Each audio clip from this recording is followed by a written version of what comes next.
escenario normal de una federación ya ordenada, Claudio lo podría hacer. Ayer alguien mencionó su nombre para esta situación de crisis. Y obviamente yo dije, para la situación de crisis necesitan otro perfil. Hoy. Pero sí, si tú dices, vamos a elegir por 4 años, qué mejor que la gente que conoce el fútbol y que ha demostrado ser exitosa en el fútbol. Por supuesto, en su momento. A eso nos referíamos con abrir. La Liga Deportiva de Tumbes, es decir, funcionarios de altísimo nivel o funcionarios de altísimo nivel de la federación, en medio de un conflicto donde el centro parece ser el tema de los derechos de transmisión del fútbol peruano. Y lo primero que creo que hay que hacer es entender qué es lo que está pasando. Y tal vez la respuesta la tenga Julio García, que es un abogado que no necesita presentación, es un experto en derecho deportivo y tuvo un papel relevante cuando hubo la crisis, recuerdan ustedes, con Paolo Guerrero, ¿no? Y su suspensión. Julio, muy buenos días. Nicolás, muchas gracias por la invitación. Cordial saludo para ti y las personas que nos escuchan a esta hora. ¿Qué está pasando, Julio? ¿Qué es esto que tenemos al frente? Bueno, estamos ante una situación bastante compleja, crítica, difícil y, por supuesto, grave, que afecta a la Federación Peruana de Fútbol y como institución y, evidentemente, a sus dirigentes. Tiene antecedentes prácticamente al mismo inicio del periodo del señor Agustín Lozano al cargo de presidente de la Federación, con diferentes acciones que han estado orientadas ya ahora en la tesis de primero, consolidar un poder interno, a ejercerlo de la manera que a él le ha parecido conveniente, arbitraria, por supuesto, en la parte deportiva me refiero, pero en paralelo a realizar un conjunto de acciones que, a criterio de la Fiscalía y después de realizar un conjunto de investigaciones, constituyen delitos de fraude contra la persona jurídica, de lavado de activos, de coacción, etcétera, en la que le imputan a él ser cabeza de una organización que, con la colaboración de directivos y de funcionarios, ha generado una afectación seria a la propia federación, ¿no? Ahora, esto se origina en una denuncia que presenta el presidente de la asociación, en su momento presidente de la Asociación de Fútbol Profesional, ¿no es cierto? Hay un hecho clave que es justamente esa denuncia, una denuncia que presenta el presidente de la Asociación de Fútbol Profesional, el señor Oscar Romero, y a partir de la cual la Fiscalía, el Ministerio Público, empieza a investigar los hechos denunciados y identifica la veracidad de los fundamentos y obviamente empieza a encontrar otras conductas, prácticas, hechos que también constituyen delito a su criterio, ¿no? Ese es el eje, digamos, el tema central, porque además es el que involucra el patrimonio mayor de la federación, ¿no? Digamos que el activo más relevante del fútbol peruano son los derechos de transmisión por televisión de los torneos, ¿no? Claro, ahí yo he tratado de escuchar todas las versiones sobre el tema, ¿no es cierto? Y hay quienes tratan de explicar lo que está pasando con una operación de Gol TV que perdió los derechos y que como que hubiera conspirado, por así decirlo, ¿no es cierto?, para que esto ocurra. Pero ¿qué hay de cierto en esto? Que en el fondo de todo lo que está en discusión acá es quién maneja los derechos de transmisión del fútbol peruano. Yo creo que va bastante más allá. Yo creo que va bastante más allá de eso, porque en realidad, y bien eso es parte de los hechos, lo real es que el señor Lozano ha estado manejando la federación a su libre albedrío, ¿no? Creo que él, como cabeza, y han estado haciendo la voluntad de manera absoluta. Acá no han importado normas, no han importado reglamentos, y eso está demostrado, ha ocurrido en los hechos, hay suficiente sustento. En la otra parte, en la parte de los ilícitos cometidos, o coincidirás conmigo, es que si alguien tiene ese comportamiento con lo que está escrito, es difícil que tenga una conducta diferente con aquello que no está escrito, que es oculto. Allí sí, lo que es relevante es terminar de distinguir hasta dónde se extendió el brazo del señor Lozano, ¿no? Porque, a ver, por ejemplo, los derechos de televisión. El manejo del tema fue poco prolijo.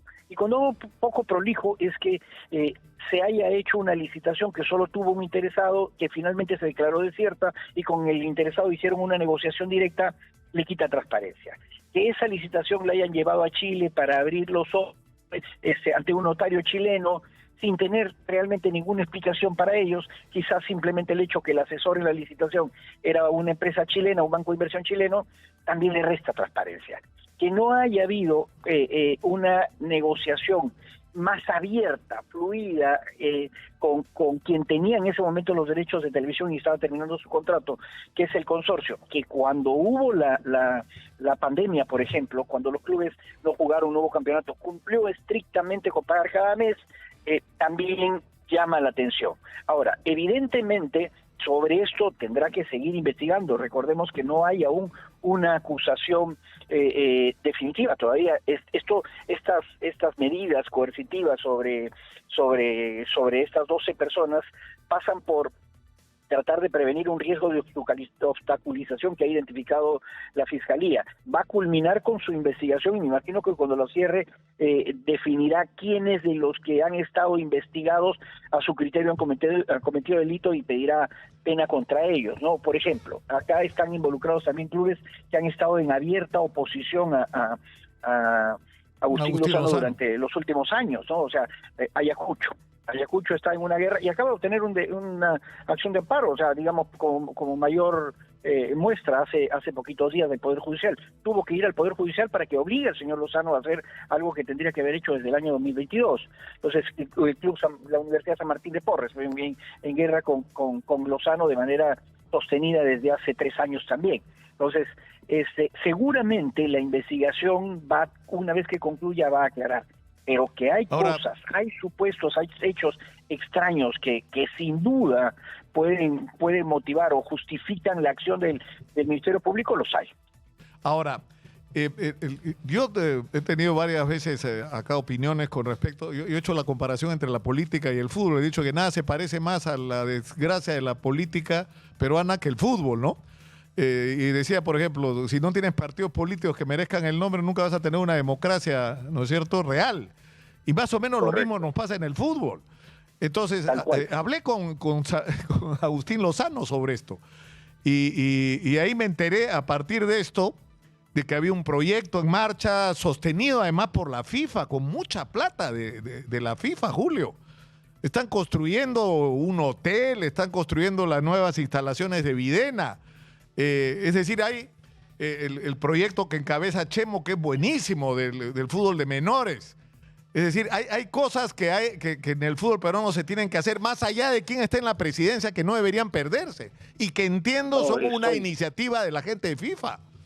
Estoy de acuerdo al 100% contigo, pero hay un problema allí. O sea, tú no empiezas a construir la casa por el techo, las bases. Y las bases del fútbol peruano son los clubes, claro, los clubes profesionales. Esas son las instituciones que deberían ser consolidadas como institución. Ese es parte del problema. Entonces, renovar la Videna, por supuesto que es importante, hacer más canchas, por supuesto que es importante, pero ¿cómo institucionalizamos el fútbol? ¿Cómo logramos que los clubes de fútbol, que son los que deberían formar? Yo saludo, el proyecto de Chemo me parece que es espectacular y seguramente va a dar, y además él es una garantía, ¿no? Sí, claro. Y el plantel de profesionales con el que cuenta y está recorriendo todo el país. Pero ese trabajo tiene que articularse con los clubes de fútbol. Ya sabemos que Chemo tuvo que hacer el trabajo de ir a Chincha para invitar a los clubes para que pudieran reclutar, porque los clubes no lo ven. ¿Cómo se logra que, como pasa en Argentina, en Chile, en Uruguay, en Brasil, en otros países, y por supuesto, sin duda, en Europa, los clubes empiecen a captar desde abajo? Hoy nosotros estamos llenos de academias, tú lo ves por todos lados. Sí, por franquicias de los clubes que no manejan los clubes. Pero fíjate, Julio, otro de los problemas que entiendo FIFA está llamando la atención es la infraestructura. Si tú haces un diagnóstico, o sea, si tú agarras el reglamento FIFA Conmebol y lo confrontas con la realidad de los clubes, ¿cuántos califica como clubes profesionales? ¿3, 4? Seguro. Y de repente queda grande el número, ¿no? De repente 4 son muchos de los 18 que son. ¿Cuántos? 17, 18 están en el campeonato. Pero solo miremos los clubes más grandes. Alianza Lima todavía ya no está la SUNAT a cargo, pero todavía tiene una junta de acreedores, está en una situación, un proceso concursal. Lo mismo ocurre con Universitario de Deporte, los dos más grandes. Se salva Cristal allí, Cienciano también está en la misma situación, Boys está en la misma situación, Municipal, un club de tanta tradición antiguo, no está en esa situación, pero hoy ha perdido la categoría por tema de deudas, ¿correcto? Claro. Entonces, la situación es grave. Esa, ¿y qué estamos haciendo? ¿Qué el fútbol como fútbol? ¿Qué hizo la federación como líder, como ente rector para lograr consolidar o trazar una hoja de ruta de cómo resolver el tema, cómo institucionalizar? Nada. Ahora, claro, pero Porque el si tema, miras Alianza hoy, por ejemplo, o sea, el fútbol de menores con Chemo no debe parar. Hay un no debe tema de parar, sin duda, no infraestructura, debe parar. hay un problema, sin infraestructura no vas a tener fútbol serio. Pero No, además por hay un supuesto. tema que ahí entras en la bronca de los derechos. Es decir, Correcto. Es decir, los ingresos no solamente se deben quedar en los clubes grandazos, que es cierto, tienen la mayor hinchada cuando se transmiten sus partidos, tienen la mayor audiencia, sino que tiene que haber de alguna manera una democratización razonable del uso de los fondos para permitir que los clubes pequeños tengan acceso a recursos y puedan progresar, porque si progresan ellos, el fútbol peruano va a ser mejor y eso va a ser para beneficio de los grandes también. Así es, por supuesto que es así. Y ahí tiene, ¿no? Pero, o sea, yo lo que creo, ¿sabe, Julio? Que nos pasa en el fútbol como en la política. Porque terminamos envueltos en las broncas, ¿no es cierto? En las guerras de intereses, en quién, ¿no? Y no vamos al fondo, que son los grandes problemas y las grandes necesidades del fútbol peruano en la que todos deberíamos estar de acuerdo, ¿no es cierto? Y empujar todos en la misma dirección, sin importar quién es el que esté a la cabeza, que debería ser fusible, porque tienes un proyecto para el fútbol peruano que comparten todos, o por lo menos la mayoría.